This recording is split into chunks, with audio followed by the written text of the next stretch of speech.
El Victor, teman Anda menciptakan hari-hari penuh keindahan. Keren dan terbaik. Assalamualaikum warahmatullahi wabarakatuh, Ustazah. Waalaikumsalam warahmatullahi wabarakatuh. Alhamdulillah, sehat walafiat hari ini Ustazah Anji. Alhamdulillahirrahmanirrahim. Alhamdulillahirrahmanirrahim, Mas Ishak. Alhamdulillah kita dalam keadaan sehat dan dipertemukan kali ini dalam bulan Ramadan yang diberkahi. Semoga kita dimudahkan oleh Allah, dimampukan untuk memanfaatkan ya benar-benar hari-hari istimewa di bulan Ramadan ini. Jadi ini adalah Ramadan, bukan hari biasa, sahabat-sahabat terus semua. Jangan sampai kita menghabiskan hari-hari kita di hari-hari istimewa ini sama seperti biasanya yang B aja, maksud saya. B aja kalau kata anak-anak hari ini ya. Jadi ini adalah hari-hari yang semua amal-amal yang kita lakukan itu bisa bernilai ibadah karena kita lakukan sambil berpuasa ya. Bahkan dalam keadaan tidur ya, karena sedang puasanya itu kan ibadah begitu loh ya. Tidur pun juga mendapatkan pahala sehingga ya, tidurnya ya. Pun apalagi kalau dengan tidur itu kemudian tercegah dari maksiat, itu juga terkategori sebagai sebuah kebaikan ibadah. Begitu ya, yang bernilai ibadah. Nah jadi bukan kemudian bermakna tidur itu ibadah berarti tidurlah untuk jadi ibadah, bukan. Karena kita tidurnya dalam keadaan berpuasa masih ya. Nah, semoga sahabat-sahabat sekalian, dulur El Victor juga yang sedang menyimak kita dimanapun dalam keadaan sehat walafiat, bersama keluarga, dan kita dimudahkan untuk menyempurnakan ibadah Ramadan kita hingga akhir nanti, insya Allah, dan keoptimalan Mas Ishak ya. Amin ya rabbal alamin. Masya Allah Anji. Ya dulu Ustazah, pada pagi hari ini topik yang akan kita bahas niki tentang, ini judulnya Stop Menormalisasi LGBT ya, gitu ya. Kita bahas itu. Ada latar belakangnya sebenarnya Mas Ishak. Kalau Mas Ishak mengikuti isu yang rame di beberapa sosmed, di antaranya berawal dari TikTok ini yang sekarang ini kita lagi pakai untuk live ini ya. Ada akun seorang LGBT yang lagi asli Indonesia tapi dia sedang tinggal di luar negeri, yang kemudian dia akhir-akhirnya itu menjadi seseorang yang kayak semacam menjadi influencer, public figure juga, influencer tentang LGBT, karena dia adalah seorang LGBT yang kemudian setiap live itu kayak memberikan edukasi dalam tanda kutip tentang bagaimana hidup menjadi LGBT itu, kehidupan sehari-harinya dia, termasuk kemudian tambah ke sini itu tambah menjadi sebuah ajang ya, bisa curhat dari orang-orang emak-emak, ibu-ibu yang juga berumah tangga, atau kemudian mereka menjadikan si akun ini tadi, pemilik akun ini tadi itu kayak semacam konsultan begitu. Jadi konsultan untuk menanyakan bagaimana kalau misalnya untuk mencegah perselingkuhan dengan suaminya, nanyanya ke ini gitu. Nah, sampai karena kemudian dia itu mendapatkan followers ya yang kemudian semakin besar. Kemarin itu ramai itu karena dia mau roadshow gitu ke Indonesia secara offline gitu Mas Ishak. Mengunjungi beberapa tempat yang ada di Indonesia. Ya dia kayak gitu ya. Kalau misalkan itu artis tuh kayak konser, jumpa fans kayak gitu. Ya, tapi kemudian keburu rame ya. Masya Allah. Jadi batalkan ini. Ini menarik sekali ya. Nah, tapi kita membahasnya bukan sedang membahas Mas itu si akun tersebut, tidak, tapi memang sekali lagi seperti sebagaimana biasanya. Kenapa kalau kita itu perlu mengangkat satu persoalan atau satu isu? Itu karena kita memiliki kesadaran bahwa kita itu wajib melakukan perlindungan terhadap generasi kita, Mas Ishak ya. Kita itu memiliki kewajiban untuk melakukan amar ma'ruf nahi mungkar, menyampaikan kebaikan, mencegah kemungkaran. Kita hendak menjaga peradaban manusia ini. Jadi ada keperluan, ada target yang memang kemudian yang hendak kita ingin realisir, bukan karena FOMO, bukan karena sekedar ikut-ikutan hal yang viral, tidak. Sehingga cara pembahasan yang kita akan ambil pun tidak sekedar kayak nggosipin si LGBT itu begini-begitu, enggak, tapi kita harus kemudian mendudukkannya sebagai sebuah objek, sebagai sebuah fakta yang akan kita analisa dengan pisau analisa atau sudut pandang Islam, karena Islam itu adalah way of life kita, Mas Ishak. Berikutnya kita beri gitu ya tawaran solusi kalau kemudian mau menyelesaikan persoalan tersebut dengan sudut pandang Islam juga, karena kita meyakini solusi terbaik, solusi yang benar itu ya pasti hanya berasal dari Islam atau dari Tuhan kita. Gitu Mas Ishak ya. Itu mungkin yang akan menjadi pembeda pembahasan kita. Jadi pembahasan kita memang sejak dari awal pun sudah kita tetapkan, kita akan menggunakan sudut pandang Islam untuk membedah dan membaca kasus LGBT ini, begitu Mas Ishak. Insyaallah. Nggih, menarik sekali nih Ustaz Nggih. Ya. Baik dulur reflektor, mari kita simak kajian pada pagi hari ini dengan Dr. Faiza Rosyida, Master Kedokteran Tropis. Baik Ustazah, monggo disilakan Ustazah. Ya, bismillahirrahmanirrahim. Assalamualaikum warahmatullahi wabarakatuh. Waalaikumsalam warahmatullahi wabarakatuh. Alhamdulillahirabbil alamin. Alhamdulillahilladzi arsala rasulahu bil huda wa dinil haqq liyudhhirahu 'ala dini kullih wa kafa billahi syahida. Asyhadu an la ilaha illallah wa asyhadu anna Muhammadan 'abduhu wa rasuluh. Allahumma shalli 'ala Muhammad wa 'ala ali Muhammad. Rabbi shrah li sadri wa yassir li amri wa hlul 'uqdatam min lisani yafqahu qawli. Amma ba'd. Alhamdulillahirabbil alamin, sahabat dulur Victor semua yang sedang hadir dan menyimak live kita pada pagi hari ini. Kenapa kemudian kita perlu membahas tentang fenomena LGBT ini? Karena satu, semakin kesini mau kita tutup mata atau tidak, pasti akan sampai kepada kita bahwa semakin hari semakin besar jumlah para pelaku LGBT ini, Mas Ishak. LGBT ini itu kalau kemudian kita coba cari data begitu ya, kira-kira berapa sih jumlah kalau di Indonesia, kalau di dunia secara global begitu. Itu kira-kira itu sekitar 3% dari total penduduk Indonesia itu dikatakan mengidentifikasi diri sebagai lesbian, gay, biseksual, transgender. LGBT itu singkatan itu, Mas Ishak. Ya, lesbian, gay, biseksual, transgender. Nah, kalau misalkan kita menggunakan populasi di Indonesia ini 260 juta orang, diambil 3% itu sekitar 7,5 juta, Mas Ishak. Lumayan banyak. Nah, kalau pakai persentase gitu ya, 100 orang itu 3 dari 100 orang itu ada LGBT. Jadi kalau misalkan dalam satu ruangan pertemuan yang isinya 100 orang itu 3-nya itu kan sudah lumayan banyak gitu Mas saya. Kenapa? Karena itu juga menjadi sesuatu yang kalau sampai menjadi angka yang bisa dihitung, itu berarti harus cara membacanya itu seperti fenomena gunung es gitu Mas Isa. Yang terlihat itu adalah ujungnya saja. Yang sementara yang masih tersimpan di bawah permukaan laut itu jauh lebih besar. Begitu. Nah, ini memang yang kemudian sering dikutip angka estimasi 3% ini dan berbagai studi-studi etnografi dan laporan akademik yang membahas populasi LGBT di Indonesia. Nanti sahabat-sahabat atau dulur bisa mencarinya sendiri ya. Memang ini bukan angka resmi pemerintah ya, bukan survei yang dilakukan oleh pemerintah begitu, tetapi itu adalah beberapa survei dan penelitian yang dilakukan oleh banyak pihak. Nanti silakan dicari.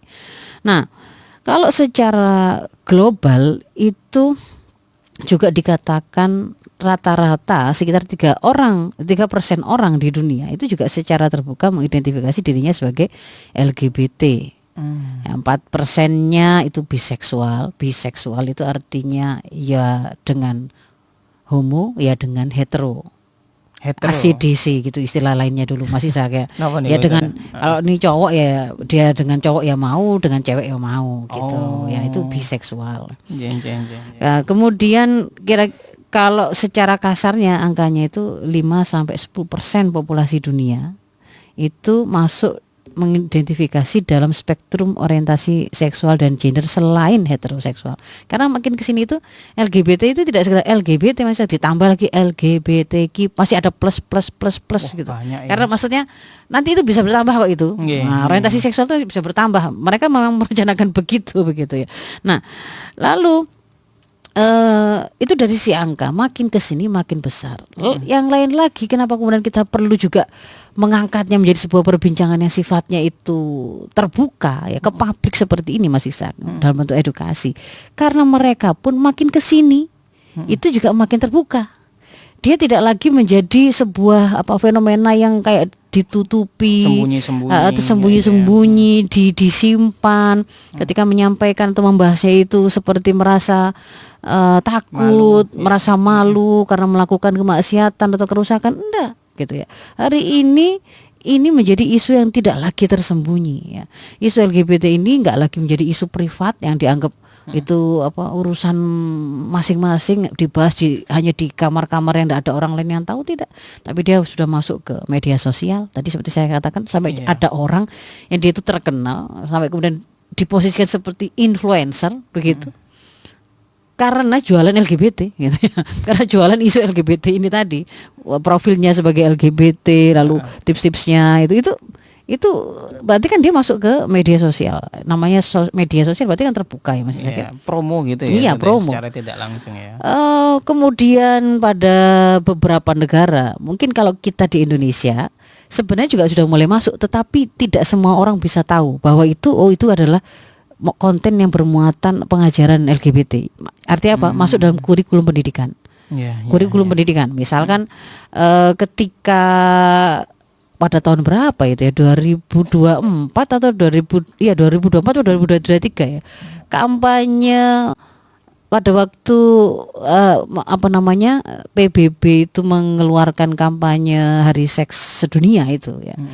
Itu juga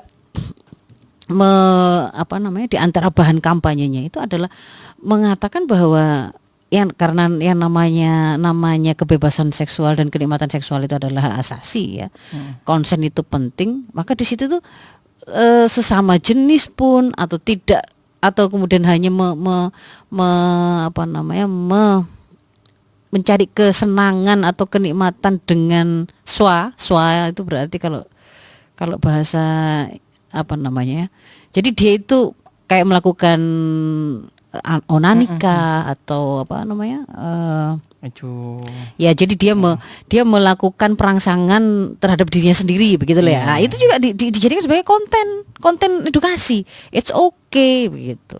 Kalau kemudian kamu mau dengan sejenis pun juga oke, dengan heterogenis juga oke begitu. Jadi itu masuk ke dalam kurikulum pendidikan. Kalau di barat ya jangan ditanya, malah lebih parah lagi. Nanti si gurunya datang dalam bentuk kayak queer gitu kan ya, yang banci cowok tapi dandan cewek, lalu dia mengajarkan, menyampaikan langsung secara vulgar, masuk dalam kurikulum pendidikan. Kalau kita di sini dalam kurikulum itu bahasanya itu disempilkan atau berusaha disamarkan dalam bentuk edukasi kesehatan reproduksi. Nanti di situ pintu masuknya adalah bahwa kesehatan reproduksi itu hak asasi, mesti dicantolkan di situ kebebasan individu. Tubuhmu adalah kedaulatanmu, maka termasuk orientasi seksualmu itu apa, itu terserah kamu. Nggak ada orang yang berhak turut campur di situ. Nah, itu di situ masuknya, begitu. Kalau nanti ada kaitannya dengan penyakit dan seterusnya, gampang, nanti edukasinya akhirnya ujungnya adalah penggunaan kondom untuk double proteksi dan seterusnya itu. Ya, jadi kalau yang kita lihat yang kedua ini, isu LGBT ini bahkan masuk ke dalam ranah pendidikan, masuk dalam kurikulum pendidikan. Yang lain lagi yang ini marak dan sudah sejak dulu, dan itu juga menjadi sebuah media untuk melakukan kampanye dan juga edukasi dalam tanda kutip ya, karena sebenarnya bukan edukasi, kan penyesatan ini masih saja. Maksud edukasi kan sebenarnya bukan edukasi tapi kayak mempromosikan menormalisasi LGBT ini adalah melalui film-film, melalui hiburan-hiburan, melalui tontonan-tontonan, melalui game-game.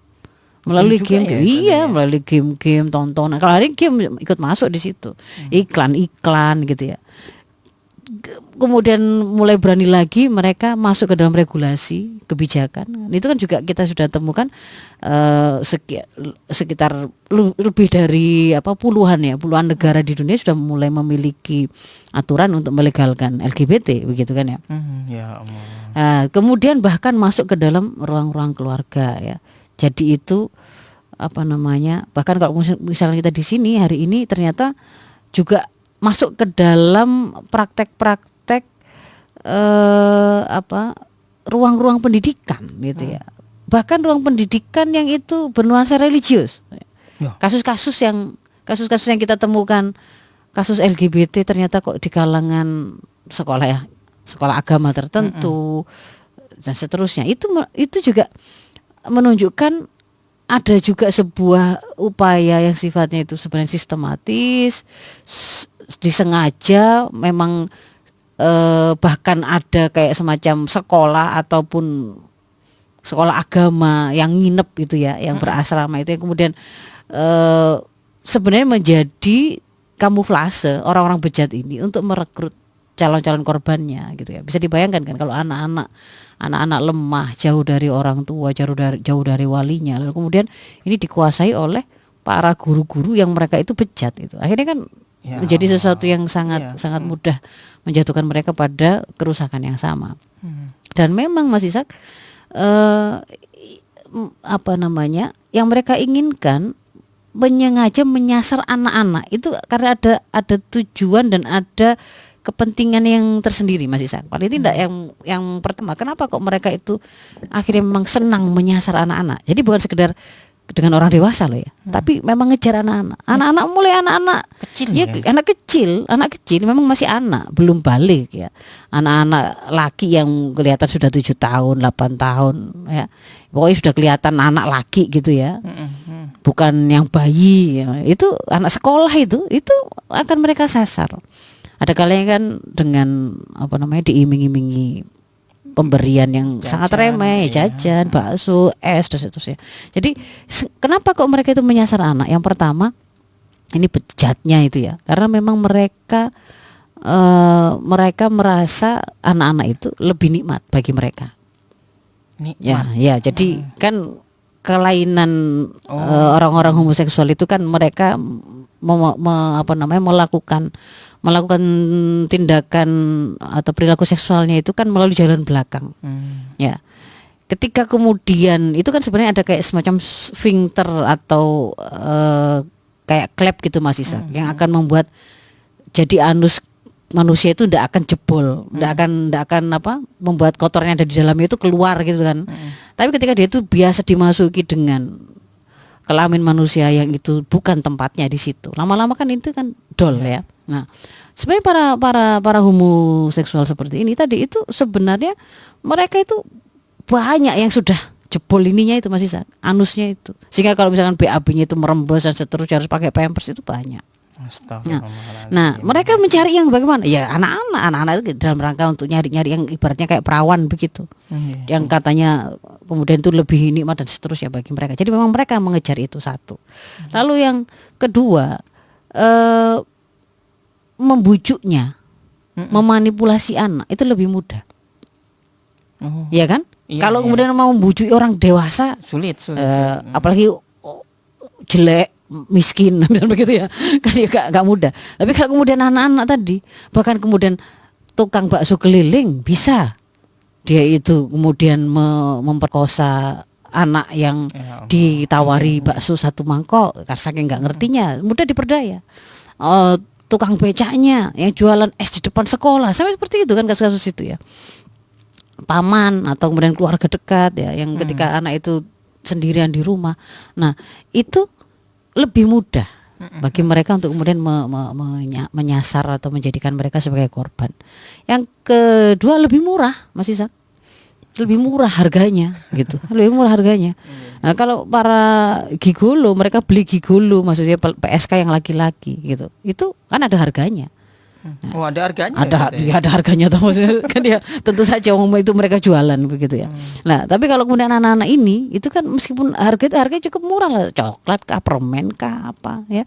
Satu mangkok es campur kah, itu sudah bagi mereka yang nggak pernah makan itu. Coba anak-anak yang miskin, anak-anak yang nggak pernah punya uang jajan, mungkin itu juga menarik.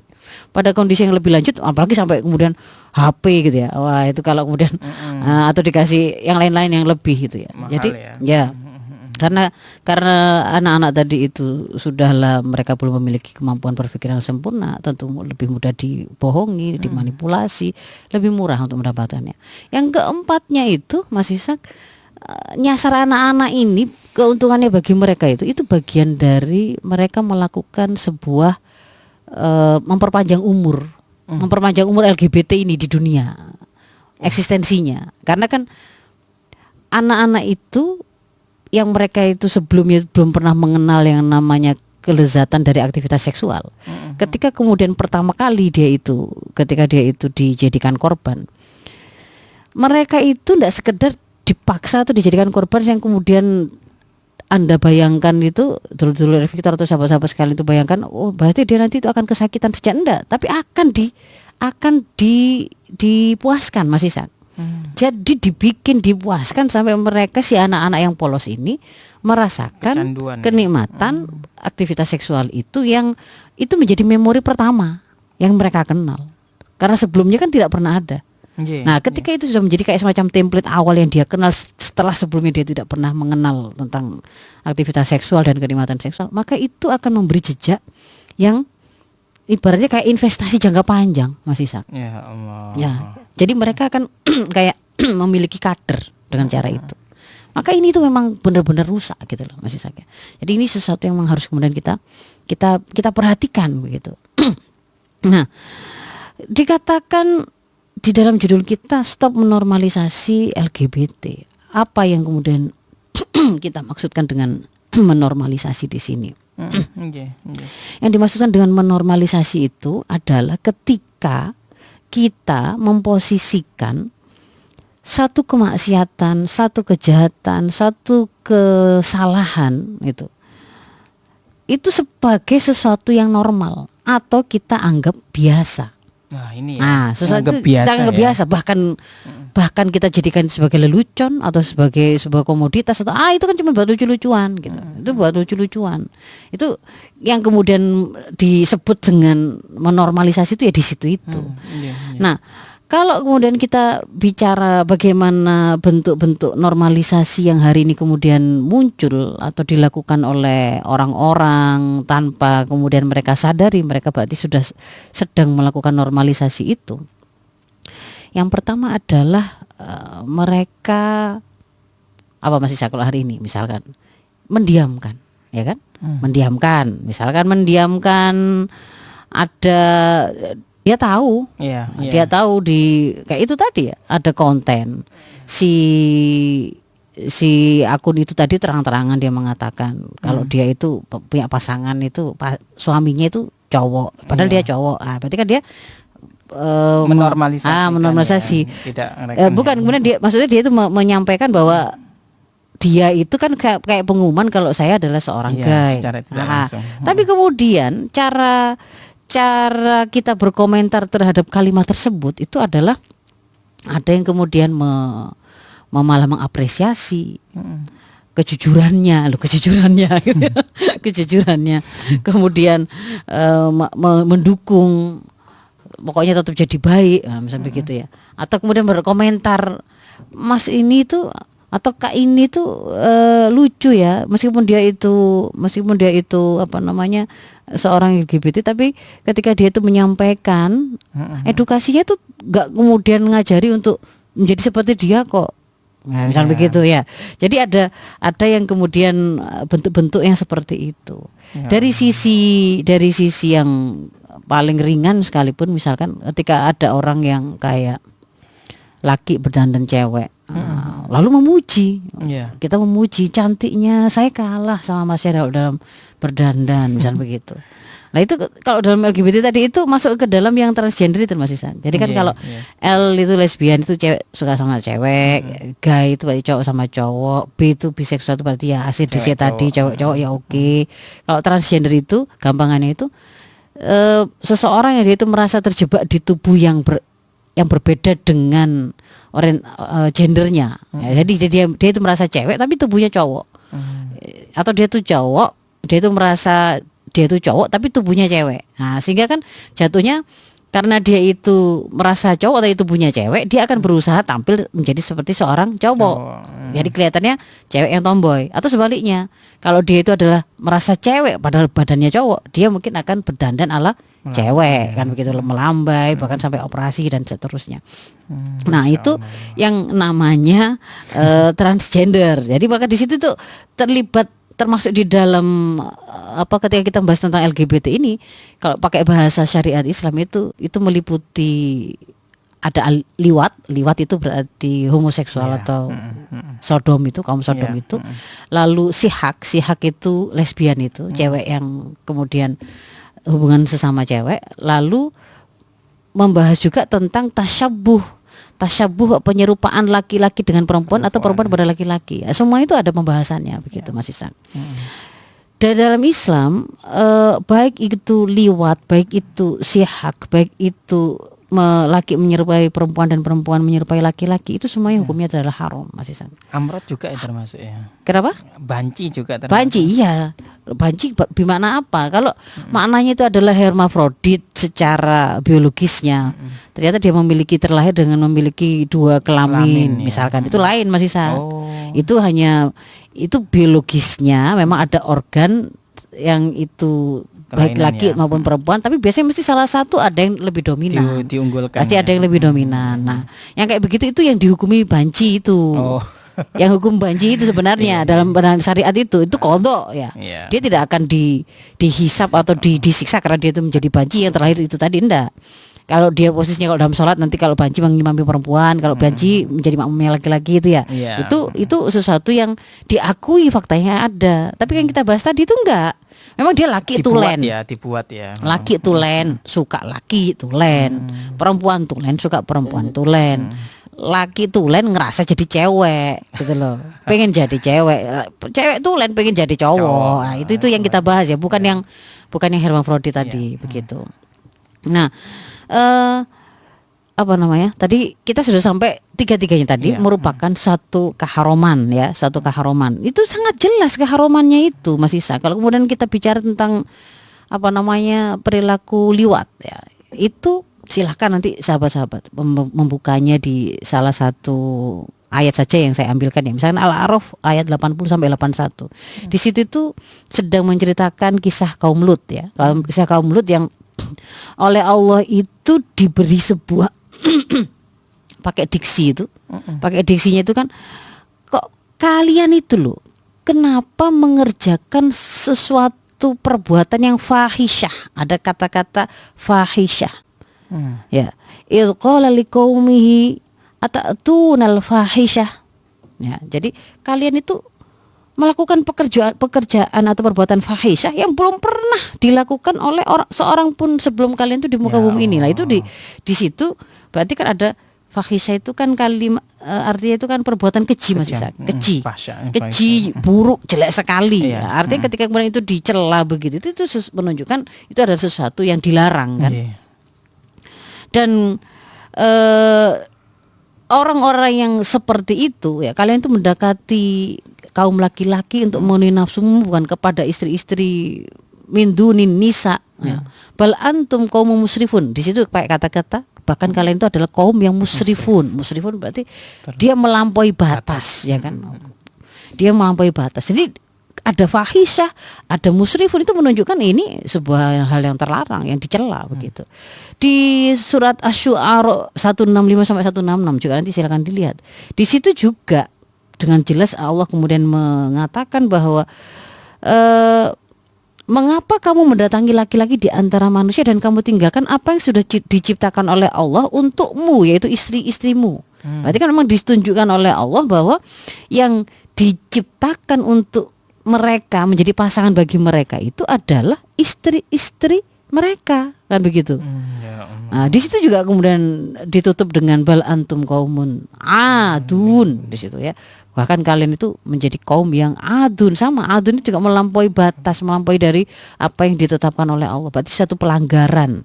Nah, di situ Allah menunjukkan Allah menciptakan laki ada perempuan. Terus memberi celaan. Laki-laki yang mendatangi laki-laki dan meninggalkan istrinya. Nah, lalu dikasih label, kamu ketika kamu melakukan itu, kamu berarti adun, kamu itu berarti melampaui batas, melanggar batas yang ditetapkan oleh Allah. Itu berarti kemaksiatan dalam pandangan Islam. Kan begitu ya Mas saya. Ditambah lagi kita dikabari oleh Allah kalau dari sisi sejarah kaum Lut itu akhirnya oleh Allah diapakan Mas Isa? Diadab apa? Diadab dibalik kan, dibalik buminya, dijungkir balikkan dan dihujani dengan batu-batu dari tanah yang terbakar terus-terusan kayak hujan gitu kan Mas Isa ya. Itu bisa didapatkan di surat Hud ayat 82-83. Nah, di apa namanya? Itu dari sisi beberapa kisah di kaum Nabi Lut itu. Tapi kalau kemudian kita mau mendapatkan hukumnya haramnya dari mana? Yaitu apa yang disabdakan oleh Rasul. La'anallahu man amila amala qaumi Lut. Itu jelas. Jelas ya kalimatnya. Allah itu melaknat orang-orang atau siapa saja yang melakukan perbuatannya kaum Lut. Padahal kaum Lut tadi sudah diceritakan di Quran itu seperti itu perbuatannya, begitu kan ya. Dan akibatnya, dan kemudian diberikan oleh Rasul melalui hadis yang lain ya, hadis riwayat Abu Dawud dan Tirmidzi. Man wajadtumuhu ya'malu amala qaumi Lutin, maka barang siapa di antara kalian yang menemukan ada orang yang melakukan amalnya kaum Lut itu tadi, diperintahkan untuk apa? Faktulu al-fa'il wal maf'ul. Dua-duanya. Dua-duanya. Jadi diperintahkan untuk membunuh baik si fa'il maupun maf'ul bihnya. Ya, si pelaku maupun yang dilakukan atasnya. Kalau itu bukan suatu perkosaan. Ya, kalau bukan anak-anak yang lain. Kalau ini perkosaan berarti nanti hukumnya si pelakunya itu melakukan kemaksiatan liwat dan perkosaan itu. Nah, jadi di situ sesuatu yang diancam oleh Islam dengan sebuah azab itu menunjukkan keharaman Mas Ishak. Sesuatu yang dicela, suatu perbuatan itu dicela. Jadi kalau ada larangan melakukan satu perbuatan lalu dikasih korinah, perbuatan itu keji, berarti kan dicela. Perbuatan itu buruk. Nah, ditambah dengan itu kalau dilakukan akan diazab di akhirat. Diperintahkan untuk dihukum di dunia oleh penguasa ya. Penguasa diperintahkan untuk menegakkan hukum yaitu dihukum karena itu kriminalitas, maka itu bermakna perbuatan yang dilarang itu adalah keharaman gitu loh Mas Isa. Enggak boleh dilakukan. Nemen gitu. Iya, itu keharaman, enggak boleh dilakukan. Enggak ada alasan apapun. Itu haram, tinggalkan gitu. Kemudian itu dari sisi apa namanya tadi ya liwat. Kalau yang menyerupai jenis, kalau sihak juga ada sama begitu Mas. Tapi kalau sihak itu nggak sama dengan liwat. Hukumannya tidak hukuman mati begitu ya. Kalau yang larangan menyerupai lawan jenis itu adalah hadis ketika Rasul menyampaikan la'ana Rasulullah SAW al-mutasyabbihina minar rajuli bin nisa, ya kan? Allah Rasul itu melaknat orang-orang laki-laki yang menyerupai gayanya itu perempuan dan sebaliknya wal mutasyabihat minan nisa birrijal.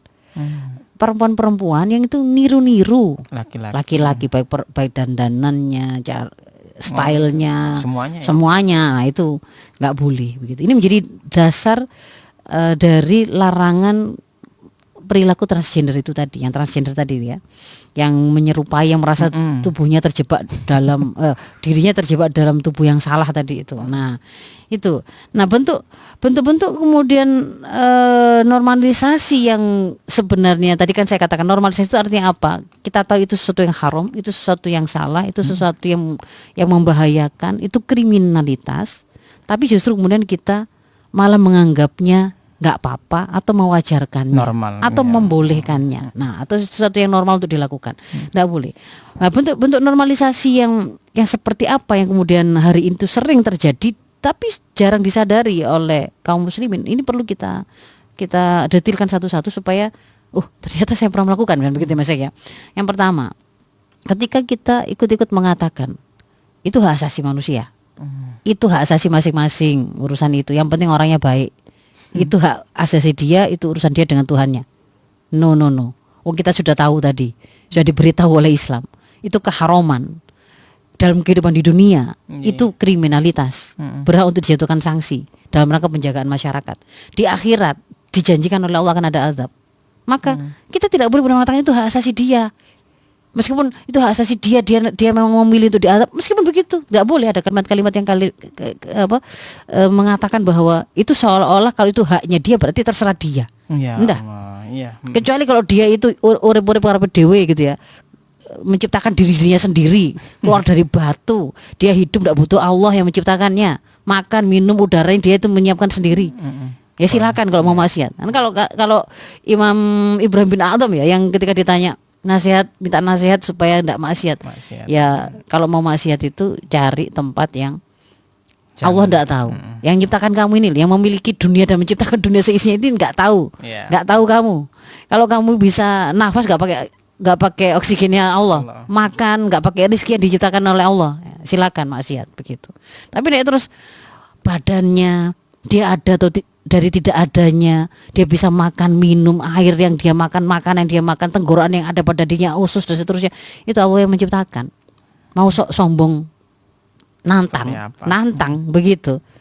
Saya tahu haram tapi saya mau milih tetap begini, nantang ya. Yang tidak layak begitu ya. Memang kita memang agak harus keras begini Mas Ishak ya, untuk menyampaikan sesuatu yang hari ini itu orang malah takut menyampaikan dengan keras karena khawatir dianggap melanggar hak asasi manusia. Enggak. Ini hanya sekedar menyampaikan. Sebagaimana mereka menyampaikan dan mempopulerkan atau mempromosikan perbuatan fahisyah mereka, keji mereka, kita juga harus menyampaikan itu perbuatan keji sama tegasnya. Begitu. Nah, jadi itu. Dan dalam Islam itu tidak boleh ada masih saya yang namanya ta'awun alal ismi wal udwan itu. Ya kan? Kan adanya itu ta'awunu alal birri wat taqwa. Kalau mau kerjasama lah dalam kebaikan dan takwa. Wala ta'awunu alal ismi wal udwan. Tapi enggak boleh kamu itu kerjasama dalam dosa dan permusuhan. Contohnya kerjasama dalam dosa itu apa? Lah kalian malah lihat live-nya. Di follow. Di tap layar, love. Ya, tap love ya. Kasih gift, coba bayangkan ya, itu sebenarnya sudah sama dengan melakukan sebuah dukungan ya. Akhirnya orang-orang jenis begini kan semakin banyak. Dia memperbanyak kemudian edukasi dalam tanda kutipnya tadi itu menyesatkan nyasar mungkin anak-anak Anda sendiri yang kemudian karena waktu FYP itu di akun Anda itu kemudian disenangi kan, didatangkan lagi tuh algoritmanya kan, didatangkan oleh si platformnya itu, orang senang dengan tontonan ini, ya didatangkan lagi yang sejenis dengan itu. Nanti tadinya mengikuti hanya akun si A, nanti yang tampil ditawarkan lagi akun si B, si C, para LGBT semua, LGBT semua. Saatnya kemudian anak-anak kita itu juga mereka scrolling, yang mereka temukan ternyata konten kayak gini banyak, terpaparlah mereka, gitu loh. Kadang-kadang kayak begini nggak ngerti gitu ya. Yang kedua, bentuk dukungan atau normalisasi tadi itu.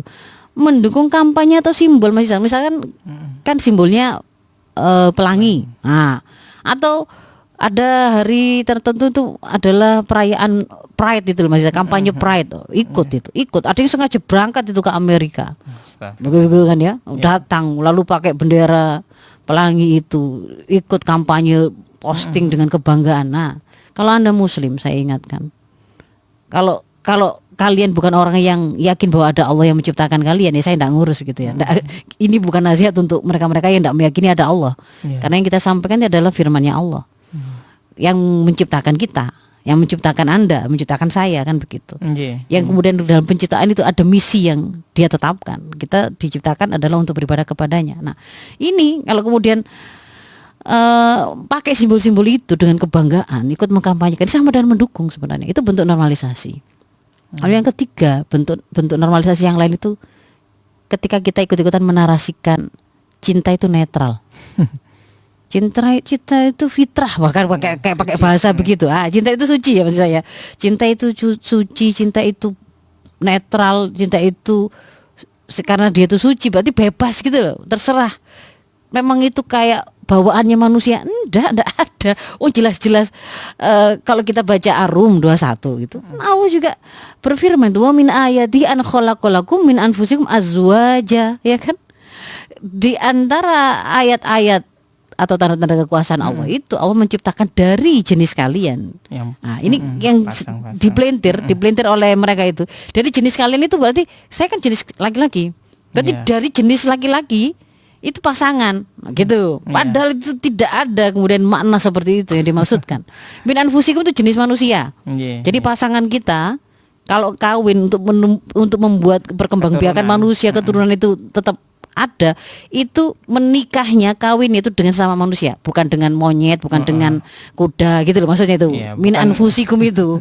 Min anfusikum azwaja. Jadi bukan terus sejenis tadi gitu. Memang namanya orang nek kadung bejat ya begitu, sampai Quran dibelintir-belintir sekalian ya mas saya. Ya, jadi min anfusikum itu. Dan tidak ada yang namanya pasangan itu terus sejenis itu tidak ada. Sandal saja dikatakan pasangan itu karena berbeda begitu kan ya. Kanan kiri dan seterusnya begitu. Nah, lalu yang berikutnya bentuk normalisasi yang lain ya. Diam ketika kemungkaran tadi dipromosikan Mas Ishak. Diam saja itu sebenarnya sebuah normalisasi loh. Dukungan ya. Apalagi tadi itu tap love lalu kemudian memuji ya Allah begitu. Kok bisa gitu? Kok bisa begitu loh ya? Jadi malah wong jelas-jelas Rasul itu memberi arahannya itu kan man ra'a minkum mungkaron falyughayyirhu biyadihi. Barang siapa di antara kalian melihat satu kemungkaran. Mungkar itu apa? Mungkar itu adalah sesuatu yang diharamkan oleh Allah, itu pasti mungkar. Dua, sesuatu yang itu dicela oleh Islam atau dicela oleh Allah, itu pasti mungkar. Atau yang ketiga, yang dijanjikan azab di akhirat atau diperintahkan untuk dihukum di dunia ini, itu adalah mungkar gitu loh pasti. Nah, kalau kemudian kita melihat kemungkaran, tadi kan sudah kita terangkan. Apakah LGBT tadi mungkar? Mungkar sudah kita tunjukkan dasarnya. Ketika itu kita lihat kemungkaran, mau itu cowok yang berdandan cewek atau cewek berdandan cowok atau tadi itu LGBT yang lagi promosi, mau dia jualan atau sekedar cerita gitu ya. Ada yang jualan memang masih sakit. Jualan itu bukan jualan baju ya, sebenarnya jualan dirinya ya, menjual jasanya. Meskipun kemudian kita itu tidak membeli jasanya gitu ya. Kalau kemudian kita melihat kemungkaran itu perintahnya falyughayyirhu biyadihi. Hendaklah rubah dengan tangannya. Tangan itu kekuasaan. Tapi saya tidak punya kekuasaan untuk memblokir si itu tadi. Tapi saya punya kekuasaan kalau melaporkan, bereport akun bisa. Lakukan yang bisa Anda lakukan dengan tangan. Fa illam yastati, kalau tidak mampu, saya bukan siapa-siapa, saya nggak punya cukup keberanian. Misalkan begitu. Fa bilisani, ngomong, komen di situ. Mungkin ada orang-orang yang saking terpananya sama si LGBT ini tadi itu sampai kemudian lupa. Perlu kemudian ada komentar yang mengingatkan mereka bahwa nggak layak kita itu melakukan seperti ini. Nyemut di sini untuk kemudian mengapresiasi, mengeluh-elukan, mengglorifikasi mereka.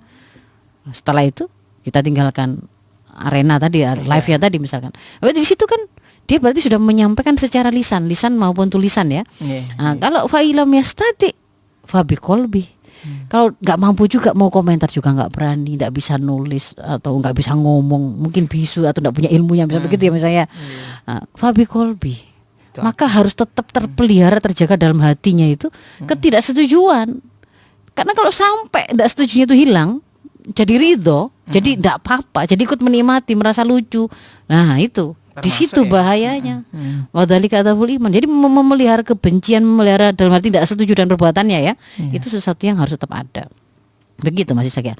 Nah, jadi bagaimana kalau kemudian yang harus kita lakukan? Ya tentu saja tidak boleh lagi kita melakukan normalisasi LGBT ini. Dan itu implikasinya bukan hanya untuk generasi hari ini sebenarnya, karena kita sedang menjaga manusia, kita sedang menjaga kehormatan masyarakat, kita sedang menjaga peradaban. Kalau semuanya itu terus milih kawinnya sesama jenis, campur-campur, ya pasti manusia itu akan punah.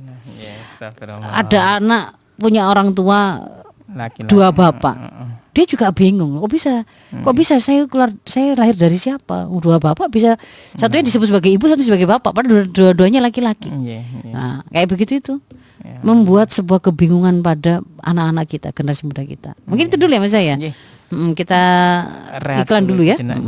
Baik dulur Al-Fiktor, kita akan lanjutkan setelah jeda berikut ini dulur. Jangan kemana-mana, tetap di Fajar Syiar Al-Fiktor ya, dari Ibu Nurah Hasanah ini. Assalamualaikum warahmatullahi wabarakatuh Mas Ishak ini ya. Mohon penjelasannya ini ya mengenai keterbatasan dalam membimbing anak dan itu terjadi pada saya. Terima kasih. Nggih, dari Ibu Nur Hasanah. Jadi konteksnya secara umum ya Mas Ishak? Secara umum itu tadi. Baik. Kalau memang kemudian kita merasa ada keterbatasan dalam membimbing atau mendidik anak, jadi begini. Pertama yang harus kita pahami, memang yang diberikan amanah untuk melakukan pendidikan, yang pertama, yang duluan melakukan dan dia itu menjadi pendidikan yang utama, itu adalah para orang tua. Ya memang ya. Jadi ketika Rasul mengatakan ma min mauludin illa yuladu alal fitrah wa abawahu yuhawidani yunasironi au yumajisani, itu ya tidaklah lahir seorang bayi kecuali itu dia lahir dalam keadaan fitrah, maka kedua orang tuanya lah yang akan membuat si bayi tadi bisa berpindah dari fitrahnya yang harusnya itu akan beribadah kepada Allah dan taat kepada Allah, itu berubah jadi Yahudikah, Nasronikah, Majusikah. Itu adalah fa'abawahu disebut di situ. Jadi memang yang pertama tanggung jawab pendidikan itu ada pada orang tua. Ketika kemudian orang tua itu merasa tidak memiliki kondisinya itu normalnya kalau memang kemudian dia itu mendapatkan amanah seperti itu kan berarti dia harus memampukan diri, Mas Isa. Kewajiban berikutnya mengikuti konsekuensi dari dia punya tanggung jawab mendidik anaknya, berarti dia harus mendidik dirinya dulu. Maka dia harus ngaji, dia harus belajar, dia harus menguasai bagaimana harus pintar dulu berarti orang tua. Iya, harusnya begitu. Idealnya ya. Karena dia kan karena sebelum anaknya lahir, dia kan juga sudah muslim, Mas Isa.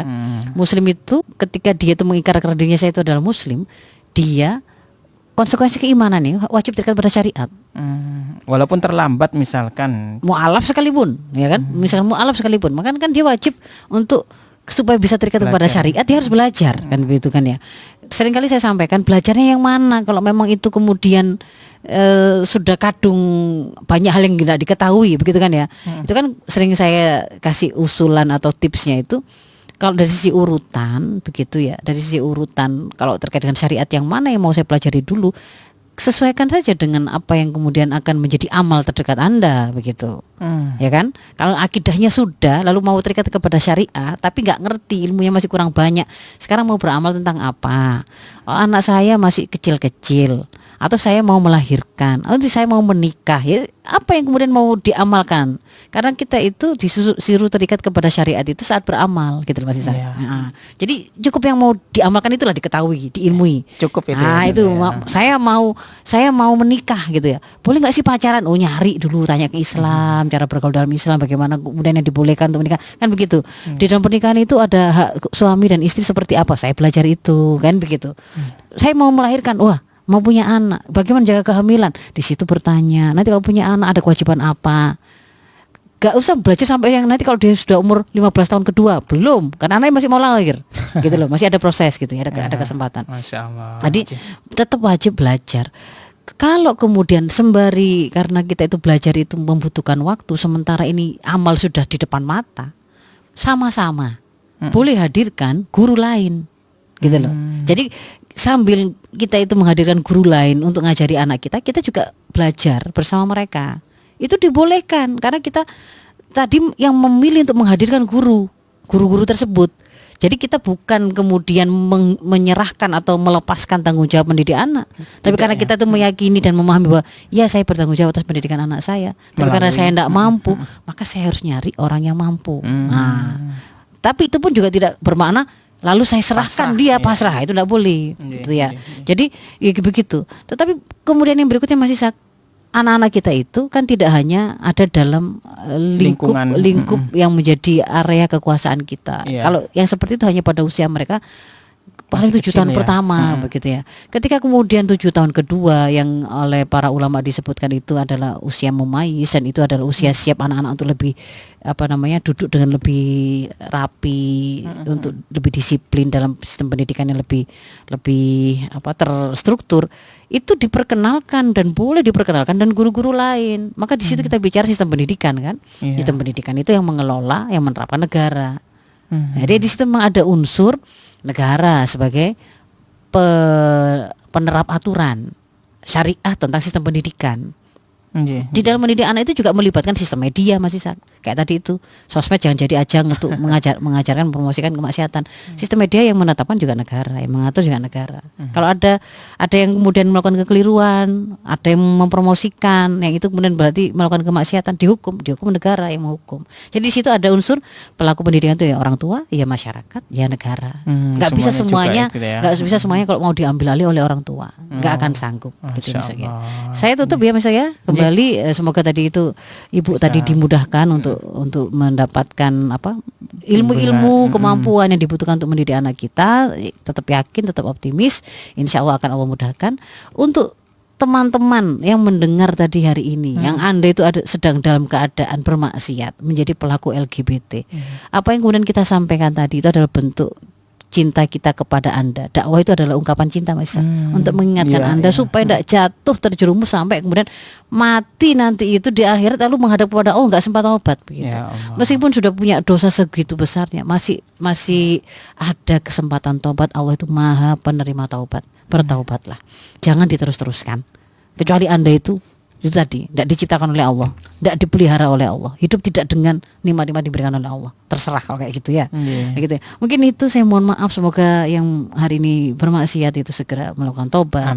Tadinya itu mendukung dalam bentuk normalisasi yang macam-macam tadi juga berhenti melakukannya, dan berikutnya semoga Allah memberikan kepada kita sebuah sistem kehidupan yang menerapkan syariat Islam secara kafah Masih sakit. Masyaallah. Saya mohon maaf atas hal yang kurang berkenan. Assalamualaikum warahmatullahi wabarakatuh. Waalaikumsalam.